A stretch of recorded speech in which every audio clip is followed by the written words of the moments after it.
थी तो ये रस्म लतीफ़ में गज़ल छपी, ये तो बड़ा मेरे लिए अचंभा था। बट एनीवे इस तरह की ये अचंभे शुरू हुए तो होते चले गए। इंदाज साहब की बस्ती का जो आसिफ ने हिस्सा पढ़ा, इसका इफ्तिताह मैंने नेशनल सेंटर में करवाया था। उसमें एक सवाल ये उठा था, 2-3 सवाल उठे थे, बल्कि एक सवाल ये था कि इसमें लड़की औरत किस्म की चीज़ कोई नज़र नहीं आती। तो मैंने कहा था कि उनकी गाड़ी में जो एक जगह पे वो चलाते चलाते एक सीट खाली है, वहाँ आप तलाश करें, वहाँ एक औरत बैठी हुई है। इसलिए क्योंकि इंतज़ार हुसैन अपने अंदर वो औरत रखते थे जिसको वो दिखाना नहीं चाहते थे। उन्होंने पहले नानी अम्मा को दिखा दिया आपको, फिर कुछ अम्मा को दिखाया, कुछ फिर बीवियों को दिखाया, लेकिन वो औरत जो उनके अंदर थी, जब मेरे घर बैठे होते थे, जिस मस्जिद में होते थे, तो मैं किसी न किसी खातून को उठा के उनके साथ बिठा देती थी, उसके साथ गुफ्तगू करने लगते थे। लेकिन कभी ये नहीं हुआ कि इंतज़ार हुसैन खुद उठ के खातून के पास गए और बात करने लगे हो, चाहे वो अहलिया अब्बा हो और चाहे वो खालदा हुसैन हो और चाहे कोई खातून हो। वो आपस में तो गुफ्तगू कर लेते थे, लेकिन ये हौसला नहीं था कि औरत के पास जाकर कहेंगे मैं इंतज़ार हुसैन हूँ। वो कौन कह सकता था इंतज़ार हुसैन के कहे इंतज़ार हुसैन? इंतज़ार हुसैन इस तरह गुफ्तगू करते थे। इंतज़ार हुसैन की किताब एक है, उसमें आपको औरत बहुत बोलती नजर आती है। क्या कह रही है? वो कह रही है कि मकान बेच दो, बार बार कह रही है मकान बेच दो। इतनी दफ़ा आवाज़ आई मेरे कान पे, मुझे ख्याल आया यार हम लोग जो कहते थे इंतज़ार हुसैन से कि गुर्बत बहुत सी चीज़ों को ऐसे अफशा करती है कि पता चल जाता है यहाँ कौन सा किरदार बोल रहा है। मतलब बस्ती में जो किरदार अब्बास उसका है, जाहिदार का है, वो पता चल जाता है, बाकी किरदार पता चल जाते हैं। ये जो तज़किरा नावल है, इस पर किरदार जो है उसका नाम मैं नहीं बताऊँगी, वो उनकी बीवी का किरदार है। मकान बेचने के लिए दोनों में झगड़ा होता है, हर वक्त बोलती रहती है। तो इसीलिए कई लोगों ने मुझसे पूछा और मैंने भी लोगों से पूछा कि क्या किसी को या ख़ास तौर से ना बोलने वाले शख्स इंतज़ार हुसैन को जानना गलत है? ये बहुत अच्छा है, आगे बात चलाइए। बहुत बहुत शुक्रिया फिकर। हमारे साथ बैठे हैं ईरज मुबारक। ईरज मुबारक शायर है, अफसाना निगार है, उर्दू अंग्रेजी दोनों ज़ुबानों में लिखते हैं, लेकिन पिछले 8-10 साल से इंतज़ार हुसैन के साथ इन्होंने जो ताल्लुक़ निभाया है, अब मैं खिदमत तो नहीं कहता, ये बुरा मानते हैं इस बात से, लेकिन जितना ख्याल रखा है इन्होंने, ये समझ लीजिए सादतमंद बेटा भी इतना ख्याल नहीं रख सकता था जितना इन्होंने आखिर वक्त तक रखा है। शुरू से हर चीज़ का ख्याल रखना उनका। आप शायद जानते होंगे इंतज़ार हुसैन दुनियावी मामलात में बिल्कुल सिफर थे। उन्हें कुछ नहीं पता था कि क्या करना है, शरारती कार्ड किस तरह बनवाना है, पासपोर्ट के लिए क्या करना है, टिकट के लिए किसको भेजना है, ये सब काम ईरज मुबारक किया करते थे। तो ईरज से मैं दरख्वास्त करूँगा कि वो उनके बाद। जी आवाज़ आ रही है आपको? नहीं आ रही? मैं खड़ा होकर ऊँची बोल देता हूँ। इसमें अब आ रही है? ओके। वो खिदमत लफ्ज़ से जो चिड़ है वो इसलिए कि इंतज़ार साहब जो है वो बुज़ुर्ग कभी नहीं थे मेरे, हालांकि वो मेरे अब्बा की बारात में भी गए और मेरा उनसे गिला था कि आप मेरे अब्बा की बारात में अकेले चले गए, मुझे लेके नहीं गए। तो उन्होंने कहा कि ये उस ज़माने के शुरफा का रवाज नहीं था। तो वो तब से दोस्ती आप जानते हैं अच्छी तरह कि मेरे वालिद से भी मेरी दोस्ती थी। अब जो रिकवर्ड मेमोरीज हैं उनके सहारे जब मैं पहले दिन स्कूल में पढ़ के बाहर निकला हूँ तो मेरे अब्बा के साथ इंतज़ार हुसैन मौजूद थे। मुझे नहीं याद, लेकिन अब्बा के वो मेमोरी आपकी जो है वो बन जाती है। और सारी ज़िंदगी जो उनसे दोस्ती रही है वो उन्होंने बराबर की निभाई है। मैं टेम्पल रोड पे अब्बा के जाने के बाद 11 साल रहा हूँ, कभी ऐसा नहीं हुआ कि मुझे बुखार हो, मुझे डॉक्टर को दिखलाने ना लेके गए। अभी 2-3 माह की बात है कि एक मेरे दोस्त आए हुए थे बाहर से, उनके बच्चे को बस्ती नॉवल चाहिए था, उनका साइन किया हुआ, और 3 घंटे बीच में वो अपने ड्राइवर के साथ मेरे घर पे देने आए हैं। ये बड़े आदमी की निशानियाँ होती। अब उनसे जो ताल्लुक़ है उसमें बेशुमार हज़ारों हम सारे इकट्ठे बैठ के ही तो दोहराते रहते हैं। तो उनके वाक़यात हैं।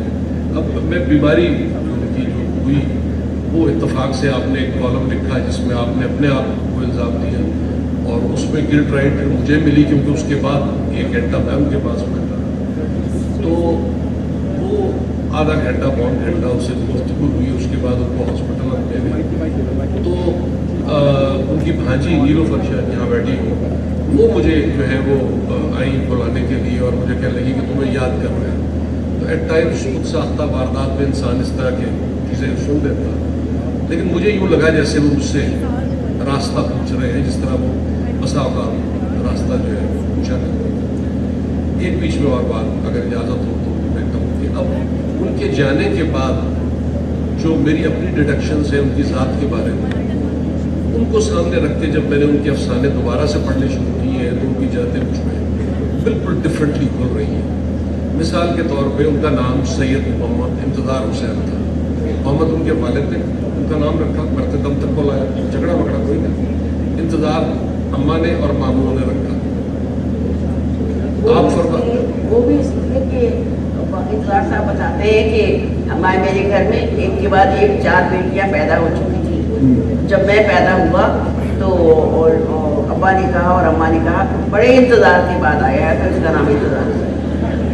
अच्छा, तो वो अब उनको उनके अब्बा सीने से चिपकाए रखते थे और उनकी फैमिली के मुताबिक, उनके अपने मुताबिक, और वो 8वीं जमात के लिए नहीं 10वीं जमात के लिए पढ़ने पहली बार गए थे और वहाँ पे उनको दाखिला उन्होंने कहा कि हम 9वीं जमात में देंगे, उससे एक एज भी कैलकुलेट होगा।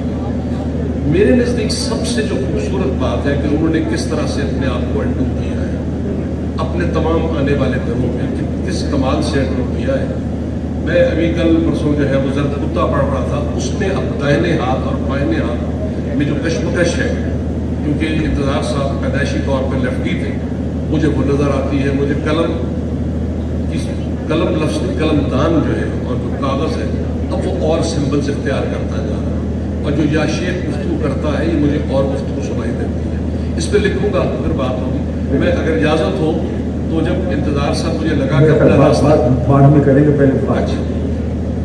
इकरामुल्लाह साहब हमारे बड़े अच्छे बड़े मशहूर अफसाना निगार हैं, नावल निगार हैं और इंतज़ार हुसैन के साथ बहुत ही करीबी इनका ताल्लुक़ रहा है, इसलिए कि हफ्ते में 2 दिन हम सब इकट्ठे बैठते थे। इतवार को नहरन गैलरी में और जुमेरात को नीरज के घर हम बैठा करते थे। तो इंतज़ार हुसैन साहब से हम मैं गुजारिश करूँगा कि वो कुछ उनकी ज़ात के बारे में और कुछ उनके अदब के बारे में बात करें। इंतज़ार साहब से मेरा तारुफ 1986 में हुआ और इस मुद्दत में तकरीबन जब वो लाहौर में होते थे तो हर रोज़ कोई ना कोई तकरीब बन जाती थी और हम उनके दौलत खाने में हाजिर हो जाते थे। आज मैं चूँकि वक्त की कम है और दीगर दोस्तों ने भी इसके बारे में अपने ख्यालात का इजहार करना है, एक पहलू से सिर्फ बात करना चाहूँगा। इंतज़ार साहब आज से तकरीबन 68 बरस पहले पाकिस्तान में वालिद हुए, लाहौर। वो ख्वाब पाकिस्तान का जो क़ायद-ए-आज़म ने उन्हें दिखाया था, उसकी ताबीर पाने के लिए, देखने के लिए और उसको महसूस करने के लिए वो अपना वतन छोड़ के लाहौर चले आए। और ये वो वतन जो उम्र भर उन्हें याद आता रहा, हर मरहले पर और हर मौके पर। उनके जो ख्यालात थे वो ज़िंदगी के बारे में, सियासी ख्यालात, पाकिस्तान और हिंदुस्तान के ताल्लुकात के बारे में और बैनुल अक़वामी सूरत हाल के बारे में, उनमें मुस्तकिल मैंने महसूस किया कि तब्दीली आती रही, जो कि उनके फ़न में, उनके अदब पारों में भी मुनाक़िस होती है। वो पाकिस्तान के बड़े शहदाई थे और जो लेफ्टिस्ट थे, जो सोशलिज्म के हामी थे, जो तरक्की पसंद मुसन्निफीन से ताल्लुक़ रखते थे उनसे वो उन पर तनक़ीद करते रहते थे, उनसे इत्तेफाक नहीं करते थे। अगरचे इसके बावजूद उनकी मजालिस में अगर वो उन्हें इनवाइट किया जाता तो वो कहानी पढ़ाते थे। इसके बाद आहिस्ता आहिस्ता महसूस किया मैंने कि उनके ख़यालात में तब्दीली आती गई और उनमें बर्दाश्त बढ़ती गई। उनके लिए दूसरों का नुक्ता नज़र को सुनना, समझना और उसके मुताबिक अगरचे अमल न करना हो तब भी उसका एहतराम करते हैं। ये मैंने उनके नुक्ता नज़र में जो देखा है वो मैंने आपसे अर्ज़ किया। बहुत बहुत शुक्रिया।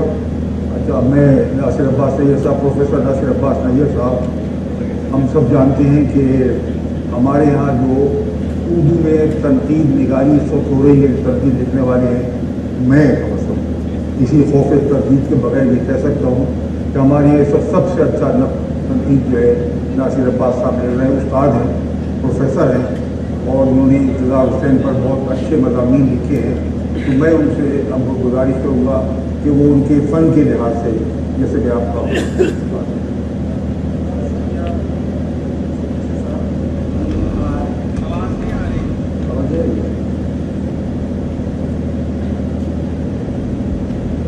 बहुत शुक्रिया प्रोफेसर साहब, आपने मुझे इस मजलिस में जहाँ तब्दील में से जहाँ इंतज़ार हुसैन साहब का जिक्र हो रहा है मुझे भी कुछ कहने के लिए दावत दी। इस सेशन का जो उन्वान रखा गया है इंतज़ार हुसैन की दुनिया, और अगर हम एक नज़र डालें इंतज़ार हुसैन साहब ने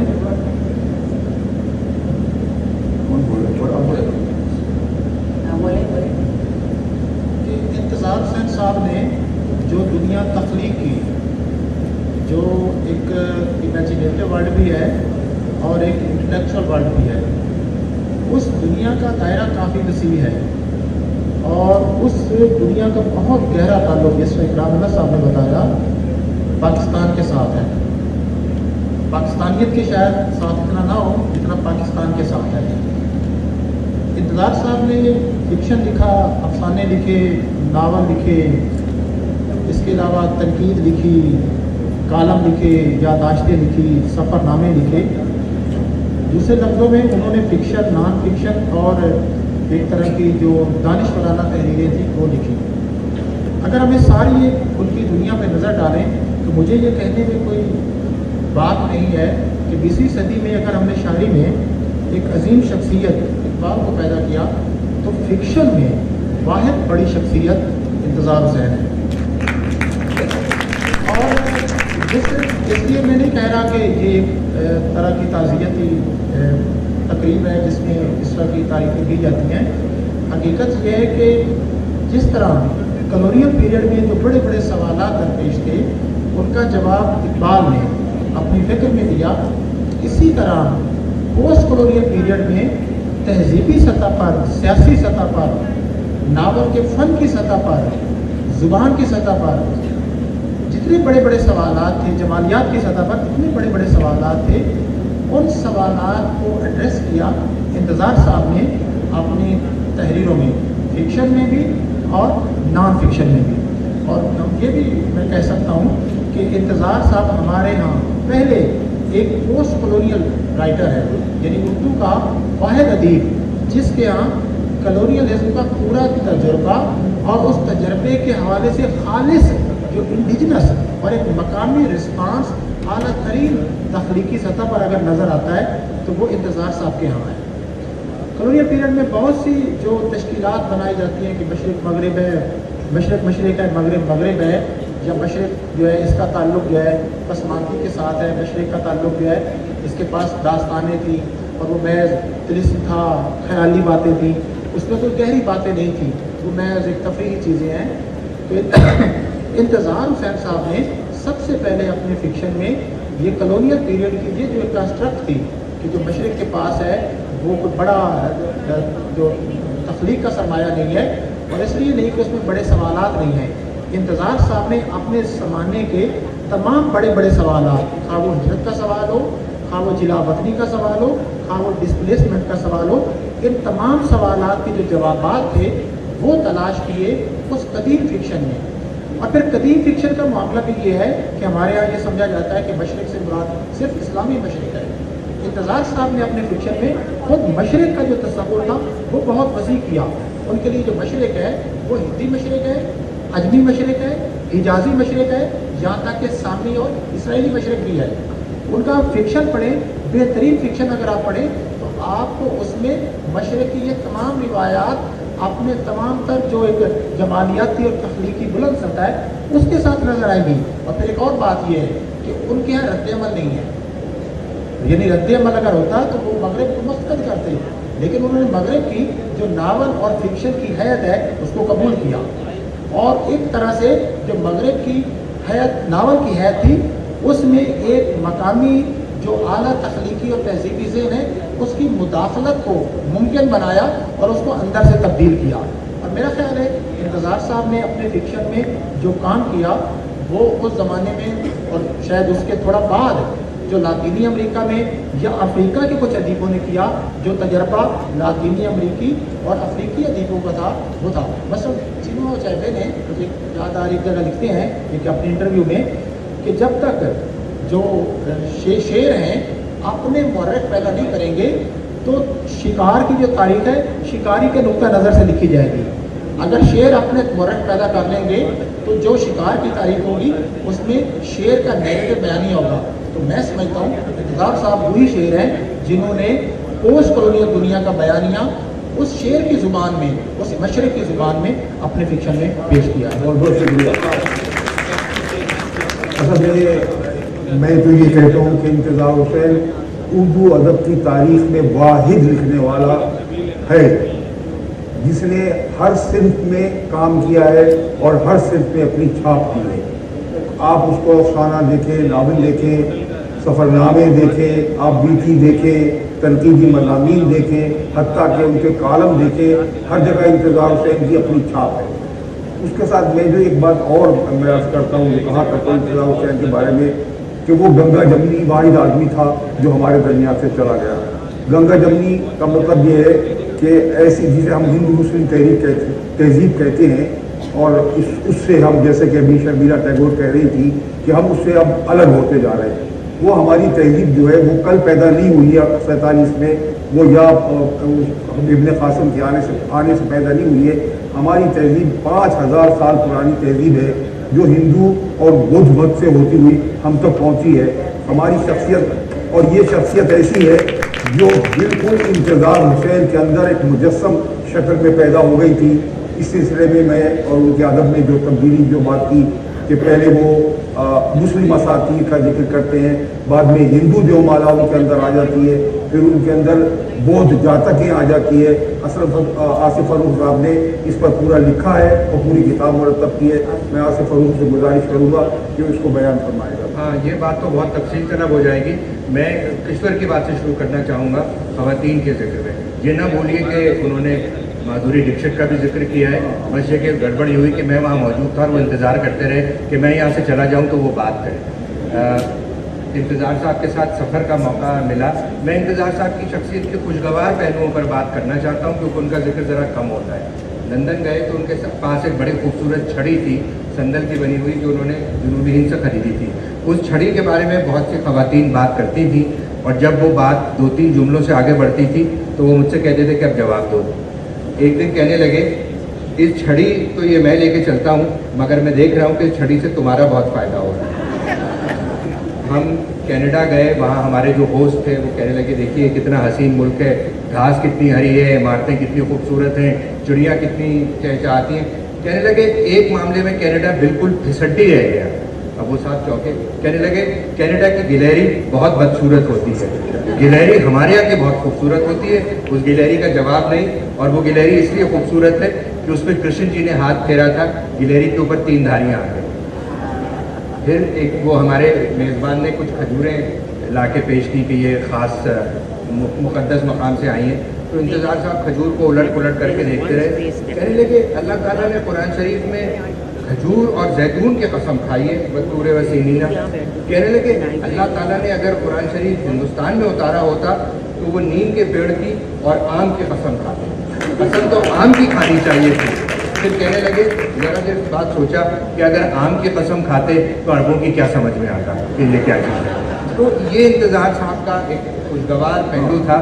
آپ نے جو یہ بات کہی گنگا جمنی شخصیت، گنگا جمنی شخصیت تو وہ تھی مگر وہ اس کے علاوہ بھی تھی. دیکھیے گنگا جمنا جیسے کہیں مل جاتے ہیں تو وہ ایک تیسرا دریا بنتا ہے جس کو اساطیر میں سرسوتی کہتے ہیں. تو انتظار حسین کے یہاں گنگا جمنا میں جو ایک تیسرا دریا شامل ہوتا ہے وہ دریا اور کوئی نہیں ہے، وہ راوی ہے. ان کی شخصیت لاہور کے بغیر مکمل نہیں ہوتی. لاہور کو جس طرح انہوں نے کرونیکل کیا، لاہور کے جو بدلتے ہوئے رنگ انہوں نے کالموں میں لکھے وہ ہمارے کسی اور ادیب نے نہیں لکھے. میں آخر میں یہی چاہتا ہوں، درخواست کرنا چاہتا ہوں کیونکہ آج مجھے لاہور انتظار صاحب کے بغیر ادھورا اور اکیلا لگ رہا ہے. تو میں یہ چاہتا ہوں، میری خواہش ہے، میری درخواست ہے کہ انتظار حسین صاحب کی یہاں ایک یادگار قائم ہو، ایک میوزیم قائم ہو، ان کی کتابیں کسی ایسی جگہ ہوں جہاں پہ لوگ ان سے استفادہ کر سکیں، ان کی چیزیں، ان کی تصویریں، ان کے خط محفوظ رہیں. کیونکہ انتظار صاحب کو تو ہم سب نے دیکھا ہے لیکن انتظار صاحب کو تو وہ لوگ بھی پڑھیں گے جو اب آگے آئندہ آئیں گے. میں آپ کی شکریہ بہت بہت آپ کی اور سب حضرات کی طرح جو میں کر ہوں کہ سید قاسم جعفری صاحب یہاں تشریف رکھتے ہیں. انہوں نے ایک باقاعدہ تحریک شروع کی ہے کہ انتظار حسین کے لیے کوئی اسٹڈی سینٹر قائم کیا جائے. پہلے یہ خیال تھا کہ ان کے مکان کو جو ہے وہ میوزیم بنا دیا جائے لیکن اس میں شاید کوئی اس کے اختلافات ہیں اس بارے میں. لیکن بہرحال قاسم جعفری صاحب اس میں کوشش کر رہے ہیں. قاسم جعفری صاحب اور یہ سب مل کے کوشش کر رہے ہیں کہ یہ یہاں پہ ان کی یادگار بنا دی. ہمارا وقت جو ہے ہمارے حکومت جس نے کہ ہمیں کرنے نہیں دیا بہت کچھ، ہم یہاں بیٹھے ہیں، اس حکومت نے اعلان کیا ہے کہ انتظار حسین ایوارڈ ایوارڈ ہر سال دیا جائے گا اور وہ ناول پہ دیا جائے گا. یہ الگ بات ہے کہ شاید وہ ناول عطاء اللہ قاسمی لکھ لیں کیونکہ وہی سرکار کو بچاتے ہیں. جو چیز چلو ایوارڈ کا اعلان تو کیا نا. سب سے زیادہ پریشان کر رہی ہے اس وقت لاہور میں، اور ہم سب اب جب اپنے گھروں کو جائیں اور کہیں جائیں تو ایک چیز انتظار کو یاد رکھنے کی بڑی ضروری ہے. وہ جس کی پلیٹ میں بھی آدھا ٹکڑا پونا ٹکڑا ڈبل روٹی کا یا پراٹھے کا ٹوٹا ہوا دیکھتے تھے، اس کی چھوٹی چھوٹی برکیاں بنا کے چڑیوں کو ڈالا کرتے تھے. اب ہم سمندر کے کنارے تھے تو وہاں بگلے تھے، ان کو جا کے ڈالتے تھے. آپ بھی جب گھر پہ ناشتہ کریں کبھی ٹکڑا ہوا ٹوٹا رہ جائے تو اسے انتظار حسین کے نام پھولوں پودوں پرندوں سے تو بہت محبت تھی اور ان کا قانون بھی نظر آتا ہے. لیکن یہ جو کراچی کا لٹریچر فیسٹیول ہوتا ہے، اتفاق کی بات یہ ہے کہ میں ان کے ساتھ ہوتا تھا اور وہاں بیچ لگژری میں جا کے ہم ٹھہرا کرتے تھے. تو صبح کو ناشتہ وہاں جو ہے جو سمندر میں فلوٹ کر رہا ہے ان کا ریسٹوراں، اس میں ہم بیٹھتے تھے. تو وہ خاص طور پہ اس کرسی میں اس میز پہ بیٹھا کرتے تھے جو ریلنگ کے ساتھ تھی جہاں نیچے سمندر تھا. وہ خود تو ان کو شوق تھا چنے، پراٹھا، پوری اور اس قسم کی چیزیں کھانے کا، لیکن خاص طور پہ جو سیگل ہیں ان کے لیے منگایا کرتے تھے ٹوسٹ. اس کے لیے سلائسز منگاتے تھے اور جس طرح کشور نے کہا وہ توڑ توڑ کے ان کو ڈالتے رہتے تھے. اور اتفاق کی بات یہ ہے، خوشی کی بات یہ ہے کہ ساری بھرا مار کے جو سیگل تھی اور وہ ڈالتے رہتے تھے. پچھلے مرتبہ میں نے بھی کوشش کی لیکن اتفاق یہ ہے کہ کوئی انتظار ٹرین کے ساتھ ہمارا اور یہ بھی بتا سفر جو ہے آپ جب کبھی ماش کی دال پکائیں ہاں اور کیا نہاری پکائیں ہاں. اور ایسی نہاری بھی جیسی سموکری مچھلیوں کو میں نے کوشش کی کھانے کی، بالکل نہیں کھائی سکے. تو آپ انتظار حسین کو ضرور یاد کریں کیونکہ یہ وہ چیزیں ہیں جو ان کے لیے واہ کہتے تھے. جب یہ چیزیں مل جاتی تھیں تو کہتے واہ واہ. انہیں کوئی مرغے کھانے کا شوق نہیں تھا، انہیں دال، دیسی روٹی اور یہ خاص طور سے اگر اور میرے بھائی جان کے گھر کی نہاری انہیں بہت پسند تھی. تو مجھے کہا کرتے تھے کہ سال میں ایک دفعہ بھائی جان کے گھر ناشتہ کرنا ہے، نہاری کھانی ہے، ہم سب نے جانا ہے. اب فاطمہ حضرات اب ہمارا وقت بچنے کا ہمیں بہت کم وقت دیا گیا تھا، شروع میں دیر سے ہوا इसलिए कि इंतज़ार हुसैन की इतने पहलू हैं उसकी ज़िंदगी के भी। अच्छा, एक बात और मैं बता दूं, मैं इंतज़ार हुसैन कह रहा हूँ, इंतज़ार हुसैन साहब नहीं कह रहा हूँ, इसलिए कि हम गालिब को गालिब साहब नहीं कहते, फैज़ को फैज़ साहब नहीं कहते। इंतज़ार उन लोगों में से, उन लिखने वालों में से है जो इंतज़ार हुसैन है, इंतज़ार हुसैन साहब नहीं है। इसलिए वो हमारे साथ रहेंगे और हम उनको पढ़ते रहेंगे, हमेशा हमारे नज़दीक वो हमेशा ज़िंदा रहेंगे और हमारे नज़दीक अब भी ज़िंदा है। बहुत बहुत आखिरी बात जो कहना चाहती हूँ मैं वो ये कि हमारा बहुत बड़ा लॉस हुआ था जब फैज़ साहब मरे थे, और फैज़ साहब के बाद इतना ही बड़ा लॉस इंतज़ार हुसैन साहब का। बहुत शुक्रिया।